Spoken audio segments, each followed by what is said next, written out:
سعودی عرب کے ساحلی شہر الخبر کے ایک مقامی ہوٹل میں ایلیٹ کلب سعودی عرب کی بانی جویریہ اسد کی پہلی کتاب یو نیڈ یو کی تقریب رونمائی منعقد ہوئی،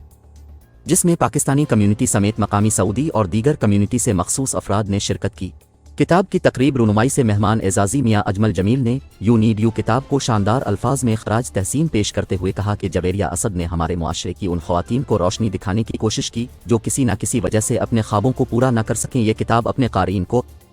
ایک مثبت اور تعمیری سوچ کے ساتھ اپنے خوابوں کو پورا کرنے میں ایک سنگ میل ثابت ہوگی۔ کتاب کی مصنفہ جویریہ اسد کا کہنا تھا کہ آج ہمارے معاشرے میں کتب بینی کا رواج کم ہو چکا ہے، اس لیے ضرورت اس امر کی ہے کہ نئی نسل میں کتب بینی کو فروغ دیا جائے تاکہ ان کی شخصی اور فکری تربیت سازی کی جا سکے۔